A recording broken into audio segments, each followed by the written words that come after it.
जानी, मैं राजकुमार बोल रहा हूं। तो जानी ध्यान से सुनो, जहां आग होती है वहां तो धुआं जरूर निकलता है। तर मी तेच बोलतोय निळू बोल्या तुम्हाला, बघत राहा पडद्यामागचं राजकारण। रत्नाकर औसेकर यूट्यूब चॅनल सादर करीत आहे पडद्यामागचं राजकारण, पडद्यामागचं राजकारण, पडद्यामागचं राजकारण।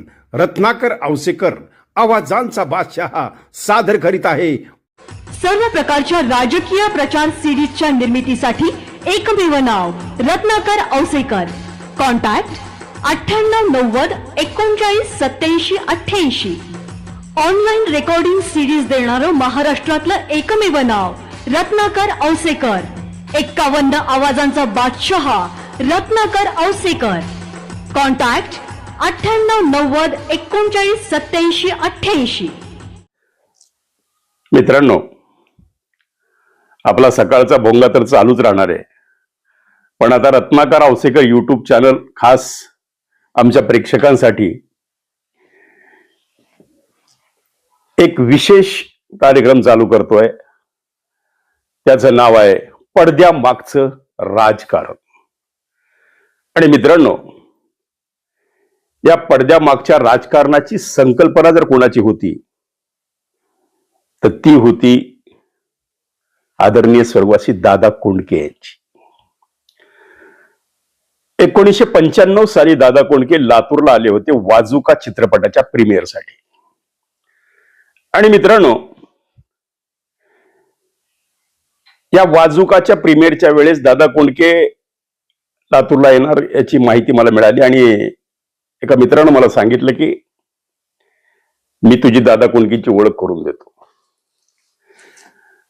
आणि मी लॉजवर पोहोचलो मित्रांनो, आणि त्यावेळेस त्या दादा कोंडकेंना भेटण्यासाठी शिवसेनेचे मातब्बर लोक त्या काळातले त्यांना भेटण्यासाठी दादा कोंडके स्पष्ट सांगितलं, मी कोणत्याही कार्यकर्त्याला भेटायला इच्छुक नाही, मी फक्त रत्नाकर औसेकर नावाचा कोण कलाकार आहे त्याच्यासाठी मी अर्धा तास राखीव ठेवलेला आहे, असं दादा कोंडकेंनी सांगितलं। त्या दिवशी मला कळलं की दादा कोंडके हे एक सामान्य कलाकारांबद्दल, एक मराठवाड्यातल्या ग्रामीण भागातल्या कलाकारांबद्दल दादा कोंडकेंना किती प्रेम आहे हे त्या दिवशी मला, आता आजकाल कलाकार असे राहिलेले नाहीत मित्रांनो।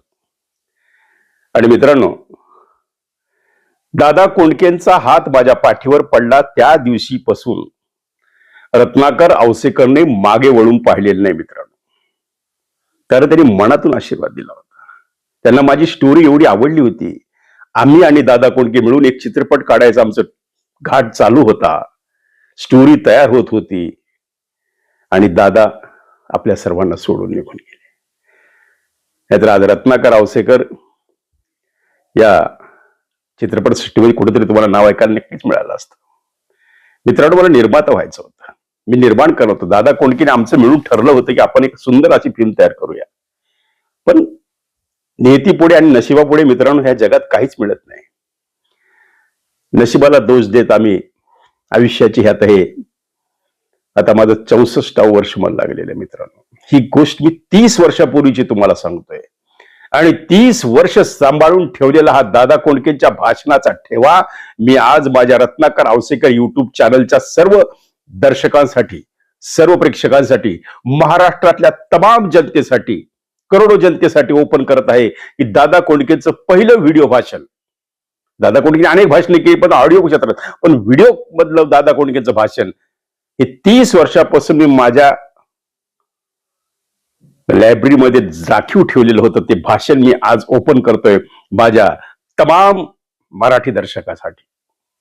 आणि मित्रांनो, मला कल्पना आहे की दादा कोंडके हे सर्वसामान्यांच्या गळ्यातले ताईत होते। 35 वर्ष दादा कोंडकेंनी या महाराष्ट्रातल्या जनतेला हसवण्याचं काम केलेलं आहे।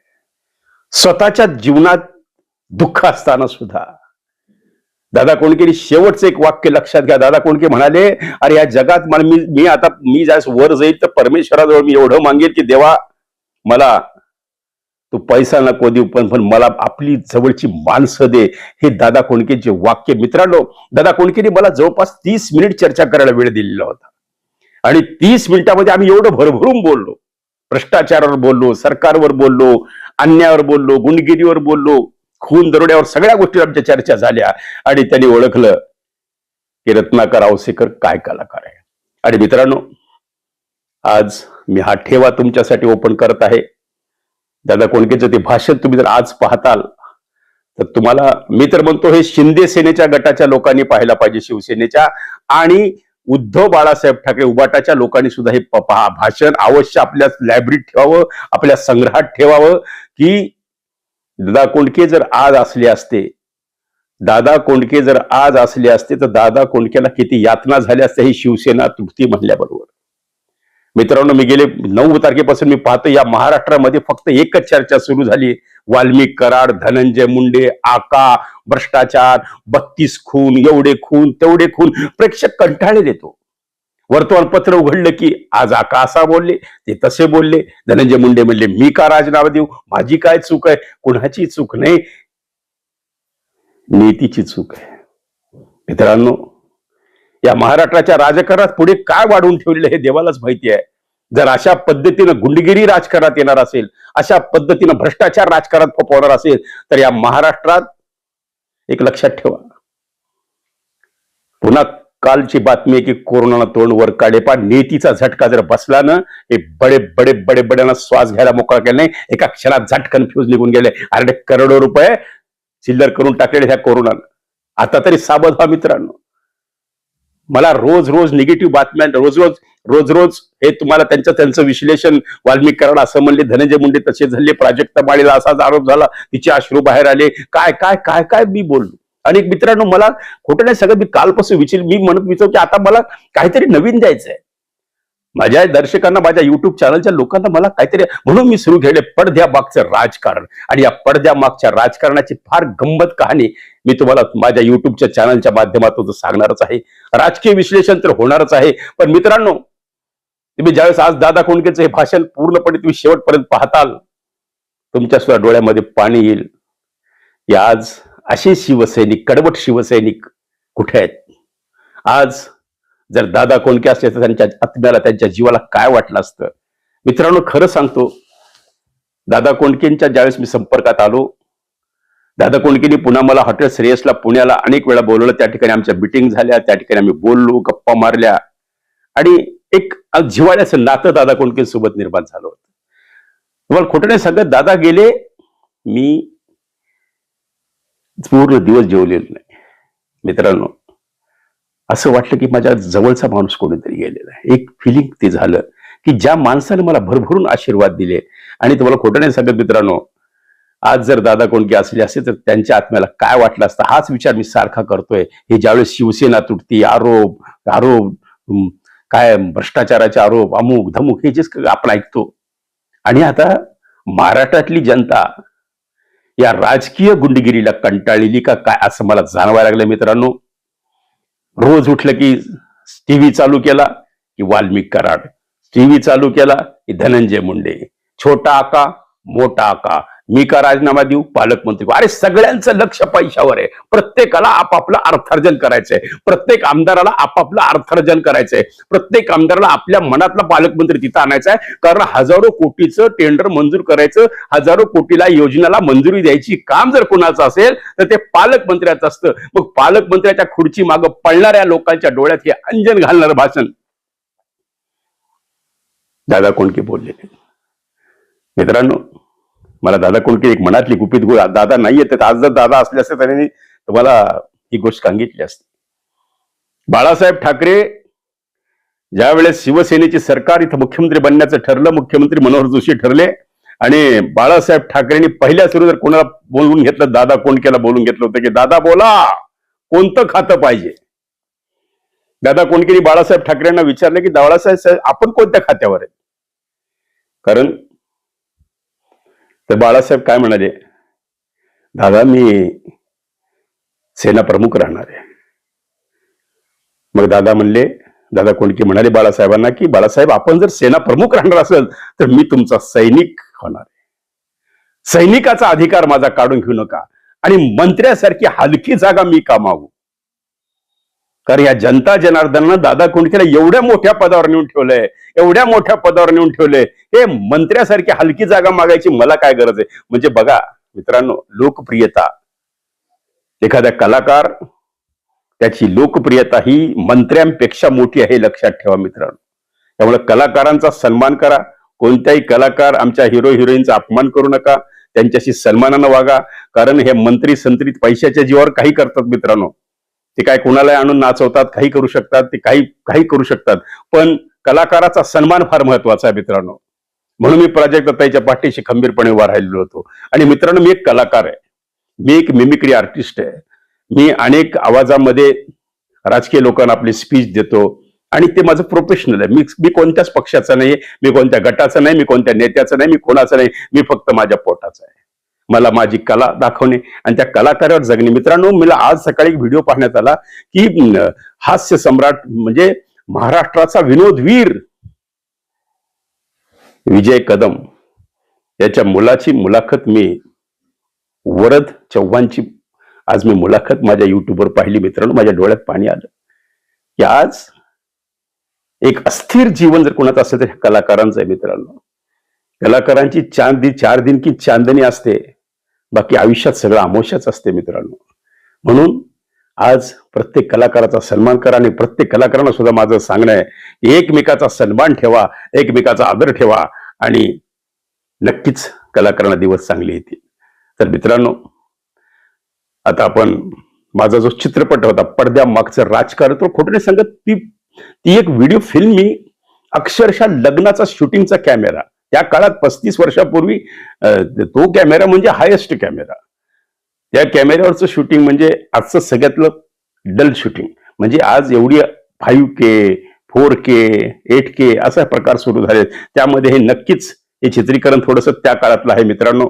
आणि दुसरी गोष्ट, अत्यंत प्रतिकूल परिस्थितीमध्ये अक्षरशः ही पडद्यामागचं राजकारण निर्माण करण्यास मला दादा कोंडकेंनी काय काय मदत केली, अशा अनेक उलगडी मी पुढे करणार आहे तुम्हाला. माझ्या चित्रपटाची चित्रकथा मी तुम्हाला सांगणार आहे. तुमच्या सुद्धा डोळ्यामध्ये पाणी येईल मित्रांनो, की एखादा माणूस, एखादा कलाकार जर भारावून गेला तर काय कलाकृती निर्माण होते. आणि आज ज्यावेळेस मी ती माझी कसं नसेल त्याची क्वालिटी, पण त्याच्यातला जो आशय आहे ते मी नक्कीच थोडा तुमच्यासमोर माझ्या युट्यूब चॅनलवर, माझ्या त्या 1-2 5-5 मिनिटाची सीन्स मी टाकणार आहे माझ्या युट्यूब चॅनलवर. पडद्यामागच्या राजकारणाला भरभरून आशीर्वाद द्या. जसं तुम्ही माझ्या गाडी माझा नेत्याला आशीर्वाद दिला, जसा तुम्ही माझ्या सकाळच्या भोंग्याला आशीर्वाद दिला. सकाळचा भोंगा तर हा चालूच राहणार आहे, त्याच्यात बंद होणार नाही, गाडी चालूच राहणार आहे, ती बंद होणार नाही, कारण अजून भरपूर काय आपल्याला करायचं आहे. पण मित्रांनो, खोटं नाही सांगत, या वयाच्या 64व्या वर्षी अजूनही माझ्यामध्ये तीच उर्मी आणि तीच जिद्द आहे कला निर्माण करण्याची. आता मी हे झालं माझं स्टेजची कला, मी खरा आहे चित्रकार, मी आहे GD आर्ट कमर्शियल आर्टिस्ट आणि जे स्कूल ऑफ आर्टचं सर्टिफिकेट आहे माझ्याकडे मित्रांनो. आणि सर्वात महत्वाचं म्हणजे माझं शिक्षण हे औरंगाबादच्या, म्हणजे त्यावेळेस औरंगाबाद आजचं संभाजीनगरच्या शासकीय कला महाविद्यालयामध्ये 1983 सालचं सिल्वर मेडल मला मिळालेलं होतं. आणि या सर्व, आणि त्याच वेळेस माझी ही मिमिक्रीची कला बाहेर आली आणि एक आवाजाचा बादशाह म्हणून आज संपूर्ण महाराष्ट्र, कर्नाटक आणि गुजरात या 3 राज्यामध्ये आपल्या स्टुडिओमधून ऑडिओ रेकॉर्डिंग जातं. आणि मित्रांनो, आज महाराष्ट्रातले अनेक नगरसेवक, अनेक ग्रामपंचायत सदस्य, अनेक जिल्हा परिषद अध्यक्ष, अनेक आमदार आवर्जूनपणे आपल्याकडं ऑडिओ रेकॉर्डिंगचं काम करतात. माझा स्टुडिओ पुण्याला नांदेड सिटी येथे सरगम बिल्डिंग मध्ये, आणि लातूरला तर ऑफिस आहे. आणि असे माझे 2 ठिकाणी माझं काम चालतं. आणि कला क्षेत्रात राहायला मला आवडतं. पण आज मला का न जाणे वाटलं की माझ्या तमाम महाराष्ट्रातल्या मराठी माणसांसाठी हा ठेवा ओपन करायचा. तर मित्रांनो, पडद्यामागचं राजकारण हे चालूच राहणार आहे. ह्याच्यातल्या बरेच एपिसोड होतील आणि ह्याच्या सगळ्या मनोरंजक कहाण्या, घटना, कशी ते झालंय सगळं मी तुम्हाला सांगणार आहे मित्रांनो. पण आता काय झालेलं आहे, मला थोडं फ्रस्ट्रेशन का आलेलं आहे, मला थोडं नैराश्य का आलेलं आहे की ज्यावेळेस तुम्ही बीडच्या ज्या कहाण्या, बीड वासेपूर ह्याची कहाण्या तुम्ही ऐकता, सुरेश दसांचं जे आपण ऐकतो, म्हणजे 9 तारखेपासून ज्यावेळेस राजकारणाचे गुन्हेगारीकरण हे शिरलेलं आणि हे सहज सहज कोणाला गायब करणे, सहज एखाद्या अधिकाऱ्याला गायब करणे, सहज कोणाचा मर्डर करणे, आणि ज्या पद्धतीनं संतोष देशमुखचे हाल हाल करून त्याला मारलं. संभाजीराजेची आठवण आली की संभाजीराजाला काय यातना झाल्या असत्या. त्या तेवढी भयानक क्रूर हत्या. त्याच्या पोस्टमार्टम मध्ये सांगण्यात आलं की एकाही ठिकाणी 1 इंचचा जागा रिकामी होती. म्हणजे त्यावेळेपासून थोडस मन विचलित झालं, आणि रोज तेच तेच विश्लेषण, रोज तेच तेच खून, खंडणी, अमुक खंडणी, तमुक खंडणी, काय भ्रष्टाचार, राख घोटाळा, राख माफिया, वाळू माफिया, हायवा, हे सगळं ऐकून ऐकून तुम्ही कंटाळलेला आहात.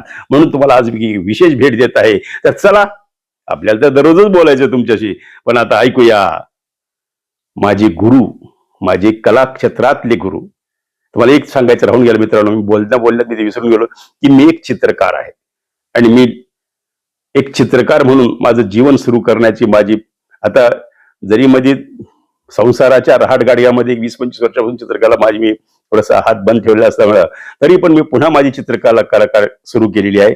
आणि दुसरी गोष्ट मित्रांनो, मी एक माझा कार्यक्रम लॉन्च करत आहे. रडायचं नाही लढायचं, रडायचं नाही लढायचं.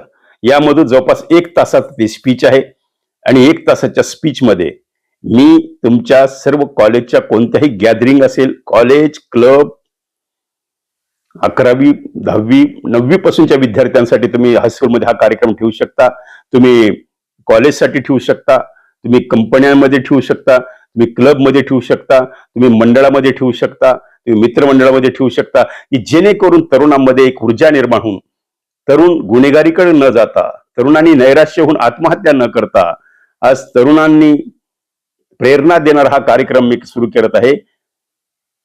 रडायचं नाही लढायचं. तर हा कार्यक्रम जर कोणाला पाहिजे तर नक्कीच माझ्या मोबाईल नंबरवर मला संपर्क करा. आणि हा सुंदर कार्यक्रम आहे. 1 तासाचं माझं स्पीच, आणि त्यानंतर जवळपास एक 15-20 मिनिटाचं माझं लाईव्ह स्केच ड्रॉइंग रेकॉर्डिंग.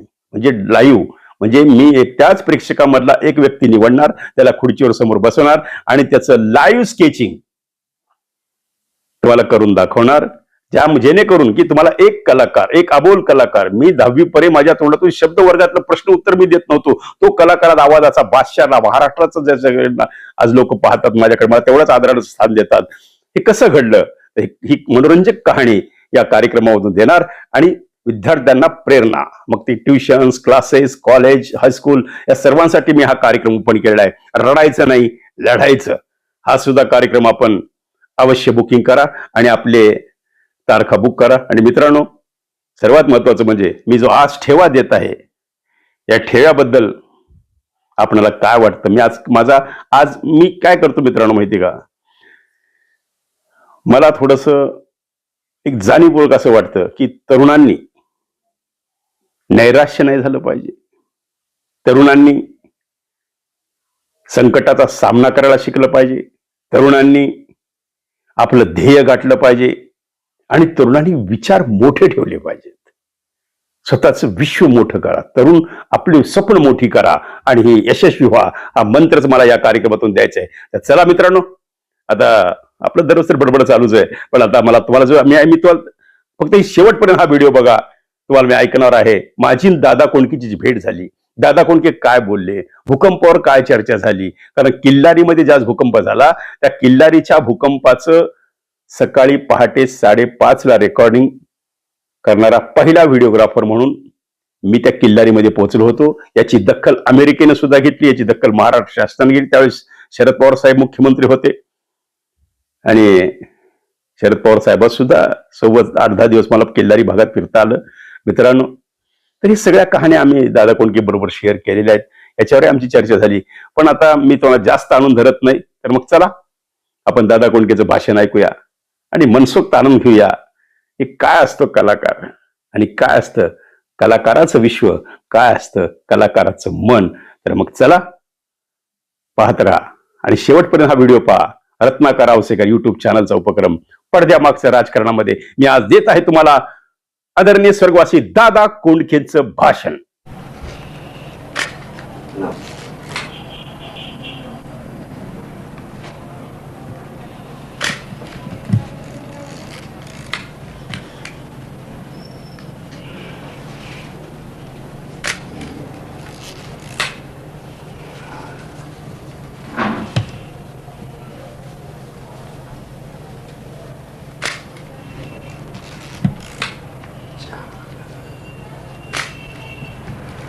दादा काहीतरी इतिहास घडवायचा मला. त्या माझ्या मराठी माणसाला दाखवून द्यायचंय की जे ज्यांना सध्या सत्ता आणि संपत्ती नशे आणि जे गोरगरिबाला लुटतात, इथं कुठेतरी सर्वसामान्य माणूस जागा झाला पाहिजे. मी म्हणतो असे हजारो दादा कोणते तयार झाले पाहिजे आणि हे संपूर्ण भ्रष्टाचार स्कॅन्डल घोटाळे जे निघतात ते सगळे निपटून निघाले पाहिजेत.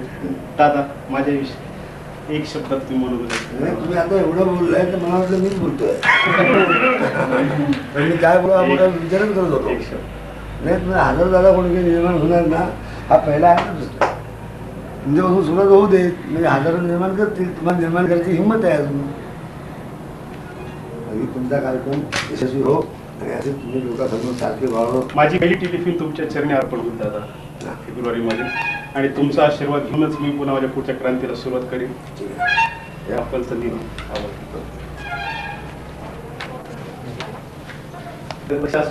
अरे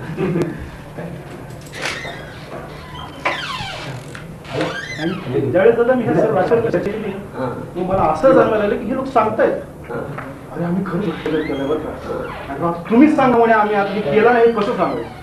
मी म्हणून मी एवढा उठा झालो माझ्या तुम्हाला दाखवतो. मग सगळे लोक सांगतात की मी तर नगरदेशी आमदारशी नुसतं आमदारशी मुलाखत घेतली, बापूसाहेब काळजात चर्चा केली, जोरात पाटणांची केली, जयसिंग गायकवाड माझे वर्गमित्रच आहेत. आणि सगळ्यांनी चर्चा केली. सगळ्यात असं ठरवलं की ते म्हणायचे मी खरंच बदमाश बरं, आता तूच सांग की आम्ही बदमाश नाही ते कसं सांगायचं.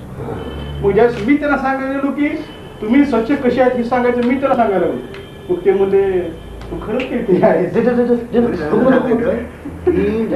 आपण जनतेसमोर गेलो आणि जर मी तुम्हाला सांगतो लोकांना की हे काय मी अजिबात भ्रष्टाचार केला नाही, त्यामुळे टाळायला कडकडत होतो.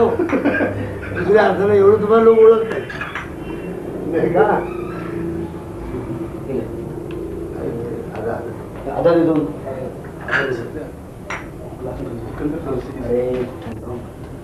कुठेतरी आता तरुण पेटणी जागा होण्याची गरज आहे. आमच्या डिलिव्हरीचा आम्ही शेवटच असा करतो. आमचा जो भूत आहे हा कसा होतो, मी चाललो मला एक सर्व बोलत आहे, मला सर्व नेते लोक हात मारले बरं एक होता तुझं काही काम नाही, तुझ्या मेरा भारत महान, तुमचा भारत महान ठीक आहे, तुमचा भारत महान, मी म्हणतो मेरा भारत महान ठीक आहे, तुमचा भारत महान आहे महान. पण तरुणांनो आता तुम्हाला एड्स आहे, तुमच्यात नाना विधी बांधल्या गेलेल्या आहे आणि आता मात्र तुम्ही सावध व्हा. तुमचा भारत मी तुमच्या हवाई करून वर चाललो, ते पण मला हाक मारतात. थांबा आलो बरं का, एक मिनिट थांबा, मी आलो येत आहे. शेवट एक प्रश्नचिन्ह टाकतोय, विचार करा. शिक्षकांनी ठरवायचं की काय करायचं. तुमचा भारत महा कसा घडवायचा तुम्ही ठरवा.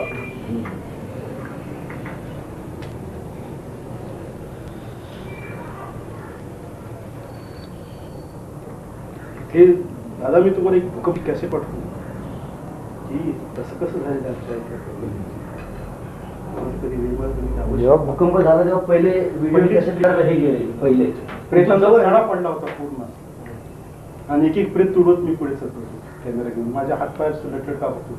2 माणसांनी मला ठरलं म्हणजे तुला खचू नका, ही वेळ महत्वाची ऐतिहासिक रेकॉर्ड आहे. म्हणजे दुसरा कोणी धाडस केलं नाही म्हणजे ह्या प्रेतावर चढून शूटिंग करण्यात, चित्रीकरण करण्यात. आणि मग मला त्याचा व्हिडिओ काढला का? हां व्हिडिओ केली काढलेली भूकंप, पण जुनं किल्लारी मी दाखवलं की भूकंप होण्या आधी किल्लारी कसं होती, तिथले लोक कशी होते, तिथले घरं कशी होती, किती गुन्हेमध्ये राहायची. कारण 3 महिन्यापूर्वी मी चित्रीकरण आलं.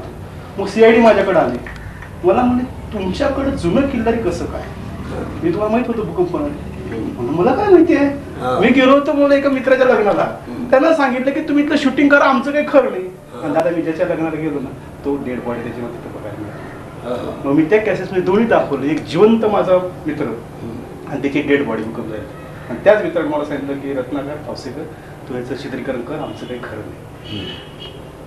आणि तोच त्याच्यात वाढलेला दगडाखाली सापडलेला नाही. आधी थोडे थोडे भूकंप होत होते ना, त्यामुळे लोकांना वाटलं की दिवस जाणार. एवढं जर त्याला वाटत होतं तर त्याने काही प्रिकॉशन घेतलं नाही. काही नाही. आमचे नेते त्याला काय सांगायचे, मी नाव सांगणार नाहीये कारण आधीच सध्या चर्चेत राजकीय वारे, तर ते सांगायचे तुम्ही आम्हाला निवडणुकीत भरपूर धक्के दिलेत, काय आता थोडे धक्के घ्या निसर्गाची, चेष्टा करायची. त्या लोकांची चेष्टा करायची, क्रूर चेष्टा झाली, क्रूर चेष्टा केली त्यांनी, निसर्गानं मग त्यांची चेष्टा केली. परवाचा इतिहास.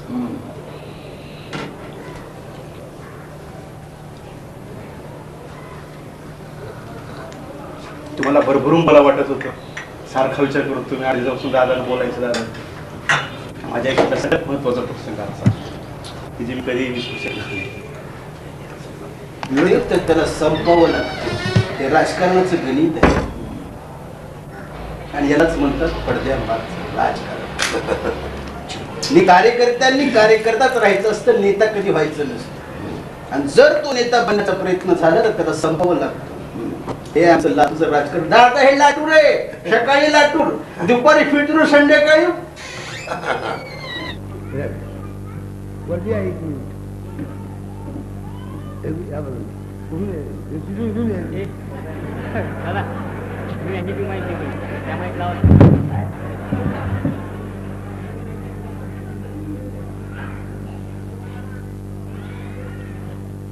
लातूरचे कलाकार हे बिचारे सकाळी आले, त्यांनी भेट घेतली, आशीर्वाद वगैरे मागितला. आता काय झालंय की यांचा आशीर्वाद मागण्यामुळे एक एक एक एक आवडतो ना,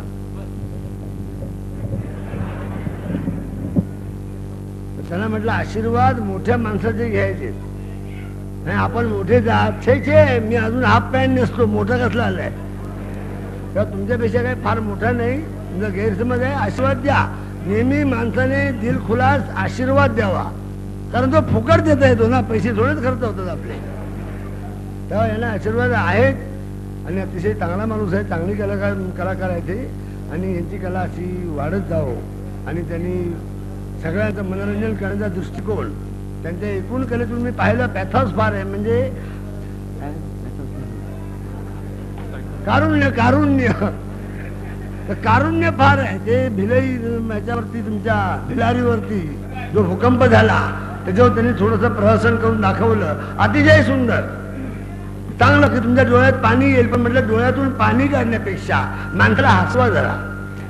अर्थात भूकंपावर हसवता येत नाही, मलाही माहिती आहे, पण शक्यतो तुम्ही असा एखादा कार्यक्रम बसवा की जेणेकरून लोक विठामाजी पुरी करायच्या वेळेला हसत होते तसे हसायला पाहिजेत. तेव्हा याला मी अनेक आशीर्वाद देतो. धन्यवाद. तर मला जाहीरपणे सांगायचं आहे की हा बऱ्याच लोकांच्या मनामध्ये गैरसमज आहे. ज्या वेळेला सरकार स्थापन करत होतो त्यावेळेला बाळासाहेबांनी प्रथम मला घरी बोलवलं. मनोहर जोशी, नवलकर सगळे बसले होते. तेव्हा बाळासाहेबांनी मला पहिले सांगितलं, दादा तुम्हाला कुठली जागा, कुठलं खातं पाहिजे बोला. मी साहेबांना विचार, साहेब आपण कुठल्या खात्यावर आहे? तेव्हा बाळासाहेब म्हणाले, मी कुठल्या खात्यावर नाही, मी फक्त सेनापती राहणार. असं? मग मी फक्त सैनिक राहणार. माझी सैनिकाचा जो अधिकार आहे तो कृपा करून काढून घेऊ नका. आणि मला मंत्री व्हायची मुळीच इच्छा नाही, कारण तुम्ही लोकांनी, जनतेने मला एवढ्या मोठ्या वर जागेवर ठेवलं आहे, तर म्हणतात की हलकी जागा मी कशाला घेऊ.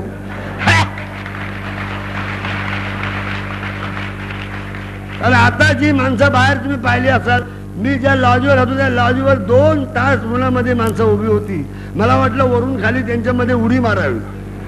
एवढं प्रेम करणारे कुठल्याही मंडळावर एवढी प्रेम करणारी माणसं नाहीत. मंत्र्यांनी येऊन बघायचं, 4 माणसं येणार नाही, त्याची काय पिशाच आहे. अरे त्याला प्रेम हसवलं होतं. 25 वर्ष माणसाला मी हसवलंय. त्यामुळे महाराष्ट्रातलं कुठलंही घर, मग ते जनता पक्षाचं असो, काँग्रेसवाल्याचं असो, दादा कोंडकेच्या घरासमोर उभा राहील, यातली अर्धी भाकरी तरी मला ती बाई जरूर आणून देईल की हा आपलाच माणूस आहे. तेव्हा अजूनपर्यंत मी तुम्हाला हसवायचा प्रयत्न केला, याच्या पुढेही मी करीन असं लोक म्हणतायत. कुणाला कसं काय मला माहित नाही. वर्तमानपत्रामध्ये आलं होतं की आता दादा कोंडके रिटायर होणार आहे. शी, रिटायर फिटायर आपण कधी होत नाही. हो, जोपर्यंत मी तुम्हाला आवडतो, तुम्ही मला आवडताय, तोपर्यंत रिटायर केल्या करता व्हायचं. ते दुसऱ्या म्हाताऱ्या माणसाने रिटायर व्हायचं, आपल्यासारख्या जवानांनी रिटायर व्हायचं काय कारण आहे. तर काही पत्रकार मंडळी त्यांनी विचारलं, तुम्ही किती वर्ष जवान राहणार, किती वर्ष जवान राहणार. तो पण उषा जवान राहायचो, पण मला जवान राहणार. कमाल झाली यार. आणि असं असतं, म्हातारपण हे वयावर नाही आहे, तुमच्या वागण्यावर आहे. हो, वयावर काय घेऊन बसतंय. वय किती असेल ना, आता सूर्याला वय किती झालं असेल. हो, याचा तेज कमी झालाय काय? शक्य नाही कधी. मान्यवर असल्याचं एखादा माणूस 30 वर्षातच म्हातारा होतो, त्याला आपण काय करायचं. या उषा चव्हाणच्या अंगामध्ये फार जोर आहे, अजून फार भारी बाई. हो, आहे ते आहे, त्यांचं सद्गुण गायला आपल्याला काही हरकत आहे का? ती बिचारी आता इथे नाही आहे, म्हणजे पिक्चर मध्ये मेली अजून आहे. आता थोडा गैरसमज होतो की काय बाई गेल्या काय, बाई मला सोडून कशा जातील, बाई मला सोडून जाणार नाही, आणि गेलीच बाई तर कुंकाचा टिळा लावून जाईल, तशी जाणार नाही. दादा कोणके अगोदर गेले आणि बाई नंतर, असं कधी होणार नाही. ते आपलं तर काय, आपण कधी जाऊ म्हणा, पण जोपर्यंत तुमचं प्रेम आहे तोपर्यंत मी पिक्चर काढत राहणार. या चित्रपटामध्ये मी एक थोडीशी चूक केलेली आहे, त्याबद्दल मी दिलगिरी व्यक्त करतो. ती म्हणजे अशी की याच्यामध्ये थोडंसं कारुण्य घातलं आहे मी. काही लोकांना आवडलं, पेपर, पुण्याचे पेपरवाले, मुंबईचे पेपरवाले, त्यांनी खूप लिहिलं दादा कोंडकेचा वेगळा एक अभिनय, दादा कोंडकेची वेगळी कलाकृती वगैरे वगैरे वगैरे, म्हाताऱ्याचं काम अतिशय चांगलं केलं वगैरे, खूप स्तुती आली. मला नाही वाटलं बरं, कारण कुठेतरी तुम्ही रडलात. उषा चव्हाण मेली, मला पण बरं वाटलं, मी खरंच रडलो हो. ती बाई खुशाल अशी पडलेली, आणि त्या सवल रात्रभर दिवसभर माझ्या डोक्यात तोच विचार झाला, ही बाई मेली तर काय करायचं आपण. नाही काय, मी दुसरा उपाय आहे असं नाही आहे, पण ही असली चांगली बाई, सुंदर बाई, नाचणारी बाई, देखणी बाई असं मरणं बरोबर नाही ना. बरं, ह्याच्यामध्ये तुम्हाला थोडंसं रडायला आलं, माझी चांगली भूमिका म्हणजे तुमच्या डोळ्यात पाणी आलं. मलाही सारखं वाटतं की तुमच्या डोळ्यात पाणी आणून मी काय मिळवलं, पण फक्त पेपरामध्ये नाव मिळवलं आणि काय नाही. की दादा कोंडके यांची वेगळी भूमिका, अरे तुझ्या मायला. मित्रांनो, मला वेगळी भूमिका करायची खाज नाही. माझी हाफ पॅन्ट आणि मी आणि तुम्ही, तुम्ही हसले पाहिजेत एवढंच माझं म्हणणं आहे. की बाकी तुम्हाला मी काय देऊ. गेली 50 वर्ष एका सरकारने तुम्हाला सारखं रडवलं रडवलं रडवलं. झोपडपट्टीमध्ये राहणारा माझा प्रेक्षक, लहानशा घरामध्ये राहणारा माझा प्रेक्षक, मला माहिती ना माझी श्रीमंत कोण बघतात ते. वरच्या वर्गाचा मी विचारच करत नाही. एकदा काही मंडळी आली वरच्या वर्गाची, मी जे राहतो शिवाजी पार्कला, इथे अशी मंडळी आहेत वरच्या उच्च भ्रू, ज्यांना खालचं काय माहितीच नाही, ज्यांना खालचं नाही, असे लोक आले आणि त्यांनी मला सांगितलं, तुम्ही वरच्या वर्गाकरता कधी चित्रपट काढणार. म्हटलं मी काय एवढं गाढव आहे काय, वरच्या वर्गाला हसवायची मला गरज नाही. अरे ज्या माणसाला डायबिटीज झालेला त्याला काय हसवायचं, बेकार त्याच्या मायला. तेव्हा म्हटलं गल्ला भरू पोट भरू लोकांना हसवायला मी आलो नाहीये. माझ्या शेतकऱ्याला, माझ्या कामगाराला, माझ्या मजुराला मी हसवण्याकरता निर्माण झालोय. माझ्या आईने तेच सांगितलं की मरता मरता का होईना पण तू गरीबाची लक्षात ठेव, गरीबाला हसव, बाकी लोकांचं काय देणं घेणं नाही. तुम्ही मला एवढं श्रीमंत करून ठेवलंय तर पैशाचं काय करावं हा मला पण पेच पडलेला आहे. आता वाटायचं म्हटलं तर प्रत्येकाला 2-2 रुपये जातील, कारण जवळजवळ 4-6 कोटी मराठी माणसं आहेत आणि एवढा काय माझ्याकडे पैसा नाही हो. 5-6 कोटी म्हणजे फार झालं नाही का, आणि असं काय वाटत कोण बसतही नाही. तेव्हा तुम्ही मला एवढं श्रीमंत केलंय की मला मंत्री व्हायची गरज नाही, पैसे घालायची गरज नाही, कुणाची इतरांची पर्वा करायची गरज नाही. मी जो सांगतो की जोपर्यंत हा मराठी माणूस माझ्या पाठीमागे उभा आहे तोपर्यंत दादा कोंडके कोणाच्या बाप्पाला भी घालणार नाही कधी. तेव्हा मित्र हो, तुम्ही असं माझ्यावर जे प्रेम केलं, गेली 25 वर्ष आम्हा दोघांवर, उषा चव्हाण आणि मी, तेव्हा काय तुमचं आमचं देणं घेणं लागतं किंवा आपले पहिलं नातं कुठलं असेल माहीत नाही, कारण त्याशिवाय माणसं प्रेमाने एवढी येत नाही कधी हो. असे 2-2 तास कोण उन्हामध्ये उभं राहत नाही हो. मैताला उभं राहते तर बघायला कोण राहतो मला यायला. जर तुम्ही एवढं प्रेम करता, त्यामुळे असं वाटतं मनामध्ये की तुमचं कसं उतराई होऊ. पण शेवटी मी ठरवलं की तुमचा उतराई कशा करता व्हायचं. मी तुमच्या घरचा माणूस आहे, तर तुमचे आभार मी मानू कशा करता. पण घरच्या माणसाने, आपण वडिलांनी आपला जन्म दिला म्हणून आपण कधी वडिलाला म्हणतो हा तुम्ही मला जन्म दिल्याबद्दल धन्यवाद, म्हणजे त्याला धन्यवाद म्हणजे त्याने दुसऱ्याला जन्म दिला असला का, आपल्याला दिलाय ना. तर घरच्या माणसाचे काही ठिकाणी धन्यवाद मानायचे नसतात, काही ठिकाणी आभार मानायचे नसतात. उद्या लग्न झालं, समजा बायको आपली बाळण झाली, म्हणजे बायको कधी म्हणते तुम्हाला वा वा मी तुमची फार आभारी आहे, असं कधी होत नाही. तेव्हा तुमचे काय मी आभार मानण्याकरता उभा राहिलो नाही. तुम्ही माझेच आहात, तुमचाच आहे. मी चुकलो तर कान पकडायचा अधिकार फक्त बाळासाहेब ठाकरे आणि तुम्ही या 2च व्यक्ती नाही, बाकी कोणी नाही करायचं. तेव्हा मित्र हो, जसं आपण इथं प्रेम केलं माझ्यावरती, गेली 25 वर्ष करत आहात. हे म्हणजे पाणी, अहो आजकाल अंगठा दाखवायची सोय झाली राहिली नाही. तेव्हा जसं तुम्ही माझ्यावर प्रेम केलं तसं मी तुम्हाला हात जोडून विनंती केली की प्रत्येक मराठी चित्रपटावर तुम्ही प्रेम करा. मला माहिती आहे ही कदाचित बरोबर नसतात, चांगली चित्रपट येत नाहीत, तुमचं मन गुंगवून टाकतील अशी त्यांची ताकद नसते. हे जरी कबूल झालं तरी पण तुम्ही पिक्चर बघावा आणि त्याला तुम्ही प्रोत्साहन द्यावं. आता बाळासाहेबांजवळ मी एकच धरणं धरून बसणार आहे की कुठेही मराठी चित्रपट लागेल, मुंबईला लागो कुठे लागो, याचं वरचं तिकीट आता किती आहे? 25 इथे 10 आहे, म्हणजे फार चांगलं आहे हो. मुंबईला जे थिएटर आहे सेंट्रल प्लाझा ह्याचं तिकीट आहे 35 रुपये वरचं बाल्कनीचं, आणि शेवटचं खालचं तिकीट आहे 15 रुपये. अरे 15 आणि 25 रुपये म्हणजे माझा मराठी म्हणून कसा येणार हो? आम्हाला काही नको, मुंबईला 10 रुपये तिकीट वरचं आणि शेवटचं तिकीट 5 रुपये किंवा 3 रुपये करा, बाकी आम्हाला काही नको. ही विनंती मी बाळासाहेबांना आपल्या वतीने करणार आहे आणि लवकरच ते दर आम्ही कमी करू आणि जास्तीत जास्त लोक चित्रपट बघतील याची आम्ही दक्षता घेऊ. जय हिंद, जय महाराष्ट्र.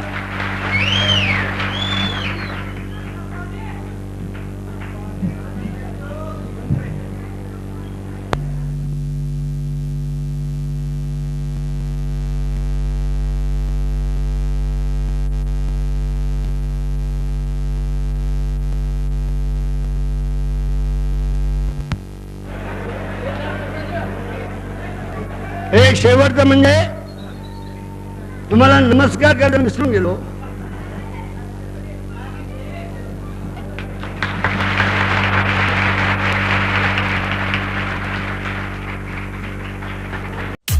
आवाजाचा बादशाह रत्नाकर औसेकर यांच्या YouTube चॅनलला लाईक करा, सबस्क्राईब करा आणि आपापल्या ग्रुपवर शेअर करा. चला आपल्या मोबाईलवर सर्वप्रथम आमचा कार्यक्रम मिळवण्यासाठी सहकार्य करा. Ratnakar Ausekar YouTube channel.